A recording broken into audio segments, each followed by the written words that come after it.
की एक बड़ी खबर सामने आ रही है, जहां पर श्रीनगर से एक और आतंकवादी पकड़ा गया। एनआईए ने आतंकी जासिर उर्फ दानिश को गिरफ्तार कर लिया है। एक एक करके ये संख्या, ये नफरी, ये नंबर बढ़ता चला जा रहा है। जासिर उर्फ दानिश को गिरफ्तार किया गया है। आज ही एक शख्स को पेश किया गया एनआईए की अदालत में, 10 दिन की रिमांड पर लिया गया और आज ही श्रीनगर से एक और आतंकी पकड़ लिया गया है। लेकिन दिल्ली ब्लास्ट के सिरे कुछ खास जगहों तक जाकर जुड़ रहे हैं। एक तो दिल्ली ब्लास्ट का सिरा उत्तर प्रदेश से जाकर जुड़ रहा है, एक दिल्ली ब्लास्ट का सिरा मध्य प्रदेश के महू से जाकर जुड़ा और तेलंगाना के हैदराबाद से जाकर जुड़ा। एक दिल्ली ब्लास्ट का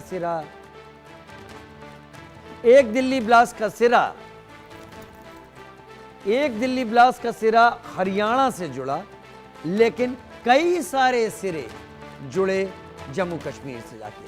आशिक मीर मेरे साथ इस वक्त श्रीनगर से लाइव जुड़े हुए हैं, अजय जांडियाल मेरे साथ जम्मू से लाइव जुड़े हुए हैं और दोनों के जरिए हम समझेंगे।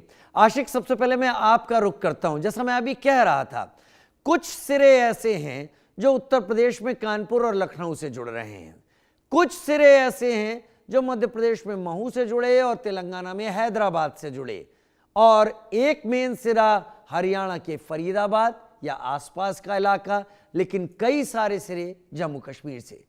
श्रीनगर से आपके पास क्या जानकारी?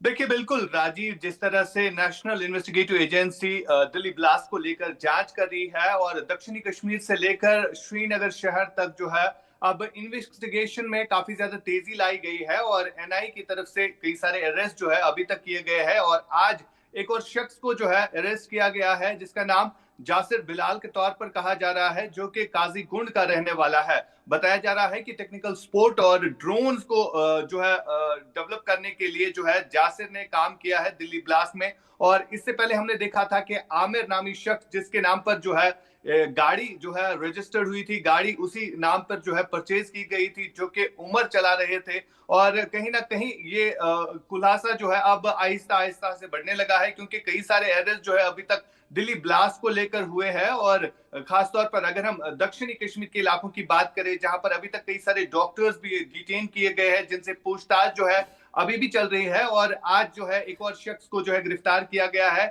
श्रीनगर में, जो कि एनआईए की तरफ से गिरफ्तारी हुई है। और फिलहाल इस शख्स का नाम जो है जासिर बिलाल के तौर पर कहा जा रहा है, जो कि मेन एक्यूज भी हम कह सकते हैं दिल्ली ब्लास्ट को लेकर हुआ है। और फिलहाल इन्वेस्टिगेशन जो है अभी भी चल रही है और आने वाले दिनों में और भी अरेस्ट जो है हो सकते हैं, क्योंकि ये वो की अरेस्टर्स है जिनसे काफी ज्यादा इंफॉर्मेशन जो है जांच एजेंसीज को प्राप्त हो सकती है। फिलहाल लगातार इन्वेस्टिगेशन चल रही है दिल्ली ब्लास्ट को लेकर। कई सारे लोग जो है अभी तक कश्मीर घाटी से भी अरेस्ट हुए हैं। जी, वाकई कश्मीर घाटी से कई लोग अरेस्ट हुए हैं और आज ही एनआईए ने एक शख्स को 10 दिन की रिमांड पर भी भेज दिया है।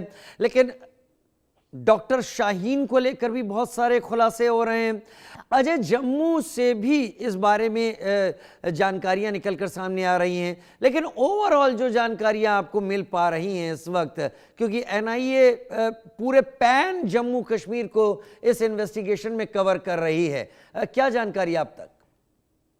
देखिए, बिल्कुल राजीव, आप ठीक कह रहे हैं। जिस तरीके से लगातार जो सिचुएशन बनी है दिल्ली ब्लास्ट के बाद, उससे पहले फरीदाबाद की रिकवरी, एक भी पहलू ऐसा नहीं छोड़ा जाएगा जिसमें कम से कम ये जो आतंक का नेटवर्क है और व्हाइट कॉलर टेरर नेटवर्क जो है ये बच पाए। और आप देखिए, कड़ी दर कड़ी जैसे चीजें उतरी, आप आदिल से शुरू हो जाइए, मुजम्मिल के बाद आप देखें तो आरिफ का नाम सामने आया, आज तरीके से ताहिर का नाम सामने आया, फिर शाहीन, और उसके बाद जब ब्लास्ट हुआ उसके बाद पता चला कि उमर जो है वो था। और उसमें ज्यादातर, जैसे आपने कहा अपनी बात में कि बिल्कुल सही, कि ज्यादातर तार जो है वो जम्मू कश्मीर से जुड़े, और जम्मू कश्मीर में जो तार जुड़े हैं उसी का एक कड़ी जो है वो जसीर है। जसीर बिलाल जो है दरअसल एक टेक्नोलॉजी का जो है जानकार था और इसी कारण जो है ये उमर का साथी बना। दरअसल ये जो बताया जा रहा है कि ये टेक्नोलॉजी के जरिए ड्रोन को मॉडिफाई करने की जानकारी रखता था। इतना ही नहीं, बल्कि फ्यूचर प्लानिंग इस चीज की गई थी कि वो रॉकेट बनाएंगे, रॉकेट बनाकर यानी कि वो किसी भी टारगेट को दूर से अचीव कर सके, जिसमें उनकी अपनी इन्वॉल्वमेंट फिजिकल कम हो जाएगी और उसके बाद वो किसी भी टारगेट को हिट करने के लिए जो है वो कहीं ना कहीं, और एक बहुत बड़ा देशद्रोह जो है वो कहीं ना कहीं एक माना जाएगा। क्योंकि आप सोचिए, आप लोगों के खिलाफ, देश के खिलाफ बगावत के लिए जब उतरते हैं तो आपका बचना नामुमकिन हो जाता है। और अब एनआईए ने जसीर को गिरफ्तार कर लिया है। गिरफ्तार करने के बाद इससे पूछताछ चल रही है और पूछताछ में और कई खुलासे होने की उम्मीद जताई जा रही है। आपको ये भी बता दूं राजीव, जो जानकारियां हैं, 200 से ज्यादा ऐसे डॉक्टर्स हैं और मेडिको प्रोफेशनल हैं जो इस ग्रुप के साथ एसोसिएटेड थे, जिनको लेकर अब तलाश जारी है, जिनको लेकर रेड चल रही है, पूछताछ उनसे चल रही है। और जो भी इसमें रत्ती भर भी इन्वॉल्व पाया जाएगा उसको बख्शा नहीं जाएगा। प्रधानमंत्री से लेकर उपराज्यपाल मनोज सिन्हा ने साफ किया है कि जो भी लोग यहां पर लोगों की मौत के लिए जिम्मेदार हैं, इस आतंक के नेटवर्क को बुनने के लिए जिम्मेदार हैं, उनको कहीं ना कहीं जेल की सलाखों पर तक पहुंचाने की जिम्मेदारी जो है वो सरकार की है।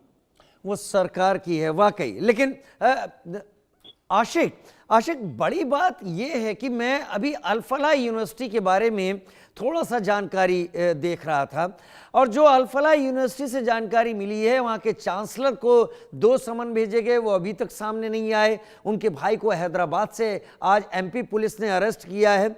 लेकिन 15 ऐसे डॉक्टर्स हैं जिनका रिश्ता जम्मू कश्मीर से बताया जा रहा है।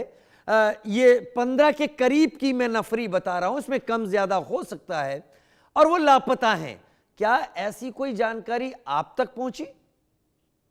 देखिए, जिस तरह से अल-फलाह यूनिवर्सिटी का नाम सामने आया हो और जिस तरह से आप कश्मीरी डॉक्टर्स का नाम ले रहे हैं, इसमें से कई सारे डॉक्टर्स अभी पुलिस के पास भी है, जिनसे पूछताछ जो है चल रही है, और कुछ डॉक्टर्स अभी भी फरार है, जिनको ढूंढा जा रहा है। सबसे बड़ी हैरानगी की बात यह भी है कि जो डॉक्टर्स पहले जम्मू कश्मीर में काम कर रहे थे और सरकारी नौकरियां करते थे, चाहे हम श्रीनगर स्किम्स की बात करें या बड़े अस्पताल जितने भी है सरकारी, वहां पर काम करते थे, लेकिन आज से कुछ साल पहले उन्हें टेरर लिंक्स के मामले में जो है यहां से नौकरियों से निकाला गया, और यही डॉक्टर्स जो है अब दिल्ली में इस अल-फलाह यूनिवर्सिटी में काम करते हैं, जो कि हैरानगी की बात है। फिलहाल जिस तरह से जांच एजेंसियां इस पर काम कर रही है, चाहे डॉक्टर निसारुल हसन की बात करें, जो कि डॉक्टर्स एसोसिएशन के प्रेसिडेंट भी रहे